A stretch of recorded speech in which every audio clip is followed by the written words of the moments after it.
Hello and welcome to IGNOU BAPSH।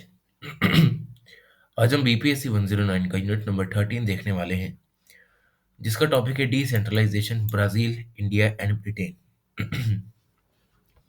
तो introduction में अगर हम देखें तो जो डिसेंट्रलाइजेशन वर्ड है वो दो शब्दों से मिलकर बना है। सबसे पहला आता है डी। डी का मतलब होता है रिमूवल या नेगेटिव। फिर आता है सेंट्रलाइजेशन। अब सेंट्रलाइजेशन अगर हम पॉलिटिकल साइंस में देखें, इसमें ये होता है कि पावर को सेंट्रलाइज कर देना। ठीक है, किसी चंद लोगों के हाथ में पावर को दे देना। इससे होता है कि पावर का सेंट्रलाइजेशन हो जाता है। तो डिसेंट्रलाइजेशन का मतलब ये है, जो भी पावर अभी सेंट्रलाइज्ड है उसको डिसेंट्रलाइज करके अलग अलग अथॉरिटीज में उसको डिस्ट्रीब्यूट कर देना। ठीक है, starting from the central to provincial and to district and lower levels. ठीक है, सबसे पहले आता है सेंटर, फिर आता है हमारा प्रोविंशियल या स्टेट लेवल हम कह सकते हैं, स्टेट के बाद डिस्ट्रिक्ट्स और लोअर लेवल्स। अब जो डिस्ट्रीब्यूशन ऑफ पावर है ये हमारे लिए ज़रूरी क्यों है? तो अगर हम डिस्ट्रीब्यूशन नहीं करेंगे पावर्स का, अगर एक ही इंसान के पास, फॉर एग्जांपल डिफेंस मिनिस्ट्री है, ठीक है, गवर्नमेंट में उसके पास सारी फॉरेन मिनिस्ट्री है, ठीक है, होम मिनिस्ट्री है, तो क्या इन तीनों पोर्टफोलियोज पे ये इंसान अकेले अच्छे से फोकस कर सकता है? नहीं कर सकता। इसीलिए हमें पावर्स का डिवीजन करना चाहिए। अलग अलग इंसानों को हमें कोई डिफेंस मिनिस्ट्री देनी चाहिए, फॉरेन मिनिस्ट्री देनी चाहिए, होम मिनिस्ट्री देनी चाहिए। अब अलग अलग करने से होगा क्या कि हर कोई अपनी पावर में अच्छे से फोकस कर पाएगा और अच्छे से एक्सरसाइज कर पाएगा। इसीलिए डिस्ट्रीब्यूशन ऑफ पावर नेसेसरी हो जाता है ताकि कोई भी सिस्टम कॉम्प्लेक्स ना बने। Therefore, almost all the governments, whether democratic or non-democratic, have at least two levels. अब जो भी गवर्नमेंट्स होती हैं वर्ल्ड में, भले ही वो डेमोक्रेटिक हो या नॉन डेमोक्रेटिक हो, उनके पास दो लेवल तो जरूर होते ही हैं गवर्नमेंट्स के। सबसे पहला होता है सेंट्रल लेवल, ठीक है, जिसे हम यूनियन लेवल भी कहते हैं, और होता है लोकल लेवल, ठीक है, उनकी प्रोविंसेस या स्टेट लेवल पर हम कह सकते हैं। As as a general rule अगर हम देखें तो जो सब्जेक्ट्स होते हैं नेशनल इंपॉर्टेंस के, जैसे कि foreign policy, defence, economic development, distribution of resources, ये सब सेंट्रल गवर्नमेंट होल्ड करती है। वहीं जो म्यूनिसिपैलिटीज, लोकल एरियाज या रूरल एरियाज का जो भी एडमिनिस्ट्रेशन होता है वो वहाँ की लोकल गवर्नमेंट देखती है। तो ये हो गया दो लेवल पे डिसेंट्रलाइजेशन ऑफ पावर। अब देखते हैं डिसेंट्रलाइजेशन का जो कंसेप्ट है वो आया कहाँ से।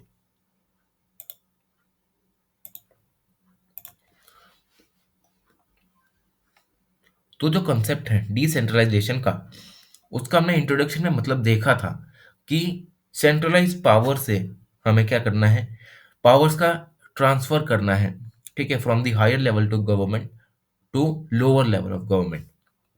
जनरली डिसेंट्रलाइजेशन को हम ट्रांसफर ऑफ पावर समझते हैं from the central government to subsidiary levels. ठीक है, इसमें रीजनल, म्यूनिसिपल, लोकल एडमिनिस्ट्रेशन भी आ सकता है। तो जो डिसेंट्रलाइजेशन है वो एक मल्टी लेवल स्ट्रक्चर है गवर्नमेंट का। ठीक है, उसमें ये देखा जाता है कि कौन सी बॉडी को हमने कौन सी पावर देनी है। ठीक है, जिस बॉडी को हम पावर दे रहे हैं क्या वो इसके लिए सुटेबल है कि नहीं, ये सब डिसेंट्रलाइजेशन में ध्यान रखा जाता है। वही जो डिसेंट्रलाइजेशन है वो एक एसेंशियल एलिमेंट होता है पार्टिसिपेटरी डेमोक्रेसी का, क्योंकि इसमें जो सिटीजन्स होते हैं उनके पास एक अपॉर्चुनिटी होती है कि अपनी प्रेफरेंसेस या अपने व्यूज को वो इलेक्टेड ऑफिशियल्स को अच्छे से कम्युनिकेट कर सकें, जो कि अकाउंटेबल हों उस पर्टिकुलर पोर्टफोलियो के।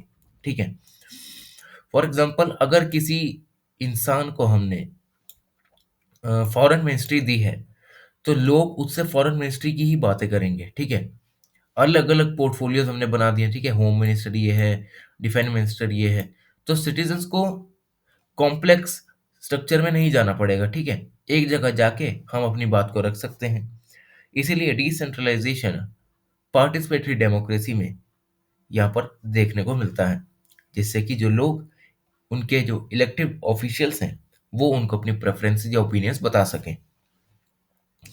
अब जो आइडिया है डिसेंट्रलाइजेशन का वो प्रिंसिपल ऑफ सब्सिडरी नाम के एक प्रिंसिपल से लिया गया है, जो कि कहता है कि हमें इस हद तक डिसेंट्रलाइजेशन होना चाहिए जब तक हम सबसे लोएस्ट लेवल तक ना पहुंच जाएं। ठीक है, एक किसी भी स्ट्रक्चर के जब तक हम लोएस्ट स्ट्रक्चर पर नहीं पहुंच जाते तब तक हमें पावर का डिसेंट्रलाइजेशन करना चाहिए। इसी को देखते हुए 19th सेंचुरी में एक ब्रिटिश थिंकर होते हैं, जो कि होते हैं J.S. मिल, जॉन स्टुअर्ट मिल, जो कि लिबरल वैल्यूज के एसोसिएटेड होते हैं। ठीक है, वो ये भी आर्ग्यू करते हैं कि लोकल सेल्फ गवर्नमेंट इम्पॉर्टेंट है, क्योंकि जो पॉलिटिकल डिसीजंस होते हैं वो कभी भी, ठीक है, ऊपर से तो आ जाते हैं, सेंट्रल ने कोई लॉ बनाया वो तो पास हो गया, पर इम्प्लीमेंट कहाँ से होंगे, वो सबसे निचले स्तर से होंगे, सबसे नीचे वाले लेवल से होंगे। इसीलिए जॉन स्टुअर्ट मिल भी लोकल सेल्फ गवर्नमेंट, या हम कह सकते हैं लोअर एडमिनिस्ट्रेशन को यहाँ पर एडवोकेट करते हैं। ये मानते हैं कि जो लोकल गवर्नमेंट होती है उसको अगर हम सेंट्रल गवर्नमेंट से कंपेयर करें तो लोगों के पास लोकल गवर्नमेंट सबसे नज़दीक रहती है। ठीक है, वो अपनी समस्या पहले लोकल गवर्नमेंट को बताते हैं, लोकल गवर्नमेंट स्टेट को बताती है, फिर स्टेट सेंटर को बताता है। इससे जो लोग होते हैं वो पॉलिटिकली भी एक्टिव हो जाते हैं। ठीक है, उनको फर्स्ट हैंड एक्सपीरियंस मिल जाता है पब्लिक अफेयर्स का। इसीलिए जो लोकल गवर्नमेंट है वो इतनी ज़्यादा इंपॉर्टेंट है। He believed that experience is valuable for educating the people into their civic duties. अब इसके लिए लोगों को एजुकेट करना चाहिए। ठीक है, उनको उनकी सिविक ड्यूटीज के बारे में बताना चाहिए ताकि वो अच्छे से पार्टिसिपेट करके अपने पब्लिक अफेयर्स को मैनेज कर सकें और अपने व्यूज रख सकें। इन टोटल अगर हम देखें जो डिसेंट्रलाइजेशन है, इससे लोकल पीपल का, जो लोकल लोग होते हैं उनका एम्पावरमेंट होता है। ठीक है, थ्रू डिकंसंट्रेशन एंड डिवोल्यूशन। अब जो डिसेंट्रलाइजेशन गवर्नमेंट होती है उसका ये होता है कि लोकल इनिशिएटिव्स को ग्रास रूट ऑर्गेनाइजेशंस पे अच्छे से इम्प्लीमेंट करना। ठीक है, अब जैसे कि इसमें सेल्फ हेल्प ग्रुप्स भी आ जाते हैं जो कि किसी भी एक पॉलिसी को ग्रास रूट लेवल पे यहाँ पर इम्प्लीमेंट करते हैं। ठीक है, again representative democracy and participatory democracy both become possible through decentralized governments। अब रिप्रेजेंटेटिव डेमोक्रेसी की बात करें और पार्टिसिपेटरी डेमोक्रेसी की बात करें तो दोनों ही पॉसिबल सिर्फ डिसेंट्रलाइज्ड गवर्नेंस की वजह से हो पाई हैं, क्योंकि अगर डेमोक्रेसी में लोगों के पास चॉइस ही नहीं होगी, ठीक है, अलग अलग पावर्स की, ठीक है, ये पावर हमें इस इंसान को देनी है, ये इसको देनी है, अगर लोगों के पास ये चॉइस नहीं होगी तो सिस्टम बड़ा कॉम्प्लेक्स बन जाएगा। ठीक है, इससे कुछ होगा नहीं फायदा। इसीलिए डेमोक्रेसी में डिसेंट्रलाइजेशन का बहुत ही इंपॉर्टेंट रोल रहता है। Another feature of decentralisation government is interactive policy making which leads to decentralised decision making. अब अगला जो फीचर है डिसेंट्रलाइजेशन गवर्नमेंट का वो ये है कि यहाँ पर इंटरैक्टिव पॉलिसी मेकिंग की जाती है। लोकल लोगों को, ठीक है, डिसेंट्रलाइज्ड लेवल पे बुलाया जाता है। ठीक है, उनके व्यूज देखे जाते हैं, उनको भी पार्टिसिपेट करने दिया जाता है डिसीजन मेकिंग में। अब इससे होता क्या है कि वो लोग भी पॉलिटिकली एक्टिव हो जाते हैं, उन्हें भी अपने राइट्स का पता लगने लगता है। तो इस वजह से डिसेंट्रलाइजेशन डिसीजन मेकिंग जो होती है वो बहुत ही इंपॉर्टेंट मानी जाती है किसी भी गवर्नमेंट में। अब जो इंटरेक्टिव पॉलिसी है होता क्या है, ये प्रोसेस ऐसा है जिसमें जो गवर्नमेंट और नॉन गवर्नमेंटल सेक्टर्स हैं जैसे कि प्राइवेट सेक्टर, एनजीओ, कम्युनिटीज, कुछ grass root organisation, civil societies, pressure groups, ये सब डिसीजन मेकिंग में पार्टिसिपेट करते हैं और ऑल्टरनेटिव सजेस्ट करते हैं। Therefore decentralised governance is an alternative developmental strategy, a people centred participatory and bottom up development mechanism. अब ये बॉटम अप मैकेनिज्म है क्या? तो किसी भी स्ट्रक्चर को अगर हम देखें तो फॉर एग्जांपल सेंटर ने कोई रूल बना दिया। ठीक है, अब रूल तो सेंटर ने पास कर दिया, पर सबसे पहले इम्प्लीमेंट कहाँ होगा वो? क्या वो स्टेट लेवल पे होगा, डिस्ट्रिक्ट लेवल पे होगा, या फिर विलेज, या हम लोअर लेवल ऑफ एडमिनिस्ट्रेशन में कह सकते हैं? तो सबसे पहले ये होगा लोअर लेवल पे। ठीक है, क्योंकि अगर ये डेवलप हुआ इससे डिस्ट्रिक्ट को मदद मिलेगी, डिस्ट्रिक्ट डेवलप हो गए, स्टेट को डेवलप करने में अच्छे से वो कंट्रीब्यूशन दे पाएंगे, स्टेट डेवलप हुआ तो कंट्री तो अपने आप डेवलप हो ही जाएगी। इसीलिए हमें बॉटम अप अप्रोच का यूज करना चाहिए, मतलब नीचे से ऊपर जाते हुए हमें डेवलपमेंटल स्ट्रेटेजीज बनानी चाहिए। अब देखते हैं टाइप्स ऑफ डिसेंट्रलाइजेशन। क्योंकि हम पॉलिटिकल साइंस पढ़ रहे हैं, इसमें हम एडमिनिस्ट्रेटिव डिसेंट्रलाइजेशन पढ़ेंगे। बाकी डिसेंट्रलाइजेशन में फिजिकल डिसेंट्रलाइजेशन भी आता है, फाइनेंशियल भी आता है, ठीक है, इकोनॉमिक डिसेंट्रलाइजेशन भी आता है। तो जो एडमिनिस्ट्रेटिव डिसेंट्रलाइजेशन है, उसमें अथॉरिटी को डिस्ट्रीब्यूट किया जाता है to lower levels of government. इसमें जो भी फाइनेंसिंग होती है, मैनेजिंग होती है, प्लानिंग होती है, वो सब सेंट्रल गवर्नमेंट करती है और उसके कुछ सबऑर्डिनेट्स यूनिट करते हैं। तो किसी भी पॉलिटिकल सिस्टम में जो एडमिनिस्ट्रेटिव पावर होती है, जब उसको ट्रांसफर किया जाता है, उसको डीकंसंट्रेशन बोला जाता है। It is a process by which agents of central government control are relocated and geographically dispersed। अब इसमें होता क्या है कि डीकंसंट्रेशन में किसी एक इंस्टीट्यूशन की एडमिनिस्ट्रेटिव पावर को ट्रांसफर करके सेंटर को दे दिया जाता है, जिससे कि जो सेंटर होता है वो उस पर कंट्रोल कर लेता है। In deconcentration, the central government, for the sake of convenience, devolves some functions to the administration on the spot। अब इसके कन्वीनियंस के लिए सेंट्रल गवर्नमेंट जो होती है वो इसके कुछ फंक्शंस को डिवॉल्व कर देती है, ठीक है, और उस पर अपना कंट्रोल बना लेती है। तो ये हो गया डिकंसंट्रेशन, जहाँ पर एक स्ट्रक्चर से या एक पॉलिटिकल सिस्टम से पावर को डिवॉल्व करके हम सेंट्रल गवर्नमेंट को दे रहे हैं। फिर आता है डेलीगेशन। अब डेलीगेशन एक एक्सटेंसिव फॉर्म है डिसेंट्रलाइजेशन की। इसमें जो पॉलिटिकल रिस्पॉन्सिबिलिटी है लोकल गवर्नमेंट्स की या सेमी ऑटोनॉमस ऑर्गेनाइजेशन की, यहाँ पर सेंट्रल गवर्नमेंट इनको कंट्रोल नहीं करती है पर अकाउंटेबल होती है, ठीक है। फॉर एग्जांपल कोई इंस्टीट्यूशन है, ठीक है, सेमी ऑटोनोमस है, लोकल गवर्नमेंट पे काम करता है। अब डेलीगेशन में होगा क्या कि सेंट्रल गवर्नमेंट इस पे कोई भी कंट्रोल नहीं कर सकती, ठीक है, पर सेंट्रल गवर्नमेंट इसके लिए अकाउंटेबल हो सकती है। इसमें सारी पावर इन सभी स्ट्रक्चर्स के पास ही होती है, जैसे सेमी ऑटोनोमस रीजन्स हो गए, लोकल गवर्नमेंट्स हो गई, इन सभी पर कोई बाहर से कंट्रोल नहीं कर सकता। तो ये होता है डेलीगेशन। थर्ड आता है डेवोल्यूशन। अब जो डेवोल्यूशन होता है उसमें transfer of authority for decision making, finance, management to quasi autonomous units of local government, ठीक है। अब इसमें ट्रांसफर होता है अथॉरिटी का, ठीक है, किसकी अथॉरिटी? डिसीजन मेकिंग की अथॉरिटी, फाइनेंसिस को कंट्रोल करने की अथॉरिटी। अब इसमें जो क्वासी ऑटोनोमस यूनिट्स होती हैं लोकल गवर्नमेंट की, ठीक है, सेंटर से उनको यहाँ पर दे दिया जाता है, ठीक है, इनको पावर दी जाती है डिसीजन मेकिंग की, ठीक है। अब इससे जो डिवोल्यूशन होता है उसमें डिसीजन मेकिंग पावर्स की यहाँ पर देखने को मिलती है, डिवीजन देखने को मिलती है। रिस्पॉन्सिबिलिटीज अलग अलग यहाँ पर डिवाइड कर दी जाती हैं लोकल गवर्नमेंट बॉडीज के लिए, जो कि अपने रिप्रेजेंटेटिव्स को इलेक्ट करती हैं, अपने रेवेन्यूज को जनरेट करती हैं और ऑटोनॉमी होती है, ठीक है, ये स्वायत्त होता है इनका।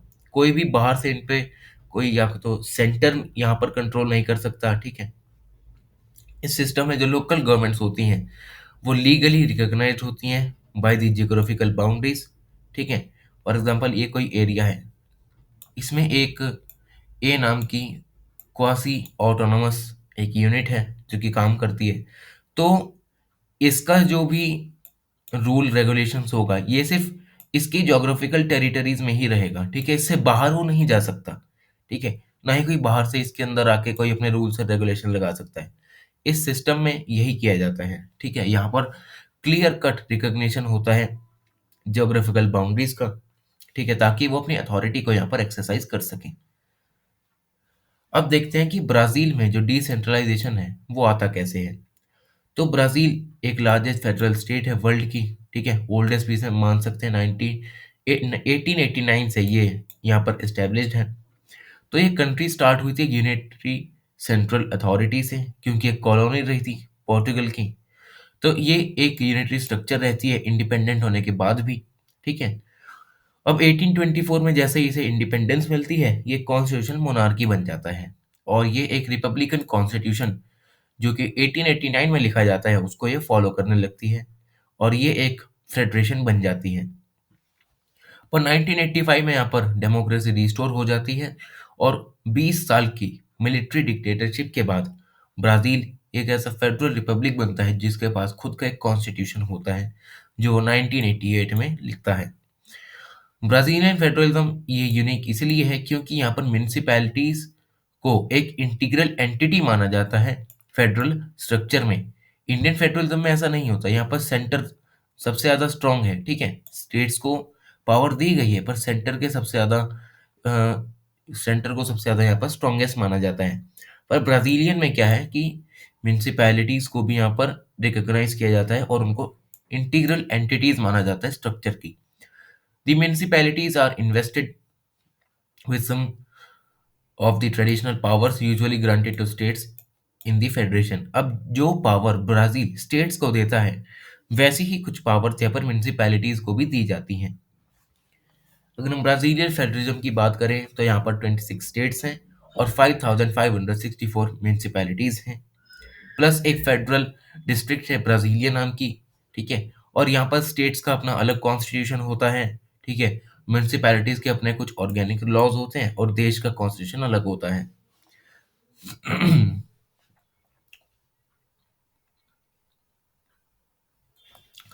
आगे कुछ इसका हिस्टोरिकल बैकग्राउंड बताया गया है, जहाँ पर ये लिखा गया है कि सेंट्रलाइज मिलिट्री डिक्टेटरशिप के चलते जो ब्राज़ील है, उसमें बहुत तरीके के फैक्शंस आने लगते हैं।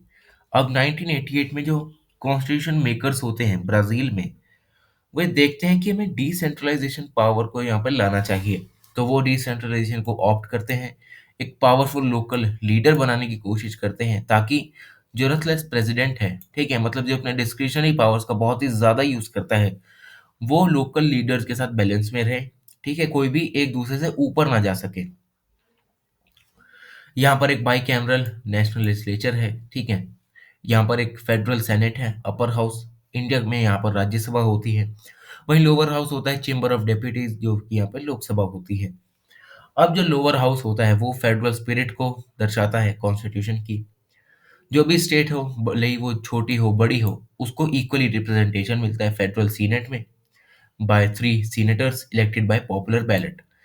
8 साल के लिए इन 3 लोगों को खड़ा किया जाता है, ठीक है, फेडरल सीनेट में यानी अपर हाउस में, ताकि सारी स्टेट्स को वो अच्छे से इक्वली रिप्रेजेंट कर सकें। और जो यहाँ के इलेक्शंस होते हैं चेंबर ऑफ डेप्यूटीज के, वो पॉपुलेशन के बेसिस पे किए जाते हैं, ठीक है, प्रोपोर्शनल रिप्रेजेंटेशन सिस्टम यहाँ पे चलता है। नेक्स्ट आता है इंडिया। अब इंडिया में डिसेंट्रलाइजेशन कैसे होता है? तो इंडिया एक कॉलोनियल कंट्री रहा है, ठीक है, बहुत सारी नेशनल मूवमेंट्स करनी पड़ी हैं इंडिया को इंडिपेंडेंस गेन करने के लिए।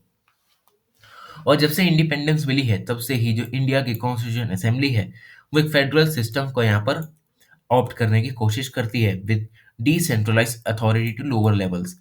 इंडिया में भी लोअर लेवल्स तक डिसेंट्रलाइजेशन होने की बात की जाती है, पर इंटरनल टर्मोइल के चलते हमें अलग अलग तरीके के एग्रेशन झेलने को मिलते हैं, ठीक है, एक्सटर्नल थ्रेट्स इंडिपेंडेंस के साथ ही आने लगते हैं।